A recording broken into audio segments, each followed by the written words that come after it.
1948, I was so sick. Tossed and turned most of the time in pain and suffering. I didn't feel good and then I was too tired to move. It was the middle of the night. My parents were sleeping in the room beyond my wall, on my right side. My sister, Claire, was sleeping in her twin bed, across the medium-sized room, in a turn-of-the-century-old house with a coal-heated furnace that went out during the night. Under the covers, I was hot, delirious. The room was dark. I could not make out the furniture nor see out the window. It seemed like pitch darkness that winter. Then in the upper corner of my vision I saw a pinprick of light as I raised my head. I sat up and watched the light grow in size. I noticed that I didn't feel sick, felt nothing of my body. As the light filled most of the room in front of me, I looked over to my left and could see my sister, Claire, sleeping peacefully in her bed. Now this light that started as a pinprick grew and it had a figure in the middle of it. The light felt like the best, greatest love, more than I ever had felt in my life. The light was white, a soft, unworldly white. No white on earth. Love. The presence in the light wore a robe and had shoulder-length hair, beard, looked like Jesus to my young eyes. Jesus had his arms spread out a little distance from his body as in the gesture of saying, "Come unto me." Jesus spoke to me and told me many things, which I have now consciously forgotten over these many years. I do know that I told him that I was sorry and that I would be a good girl. I don't know why I was bad back then, at this forgetful age, but I must have a pain in the neck for my busy mother who was hard-pressed to be church secretary.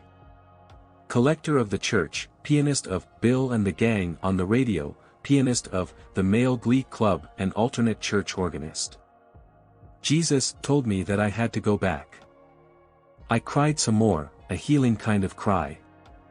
His presence grew smaller as the light receded. I remember that I laid down on my bed and slept well. I felt happy after the deep cry and joy. My fever broke. Jesus didn't bring me into his light. His light made me feel love. Love that my busy mother didn't give. His light showed me that there is another realm beyond the earth. This is not the end in all there is. That there is perfect love. I have been searching for answers in religion ever since that time. I am a believer in the afterlife now. I do not fear death. 1979, I wasn't thriving well after my father's death. I loved him so much. He was so kind and gentle to me. Listened and talked to me. I cried for months inside, tears dripping out of my eyes.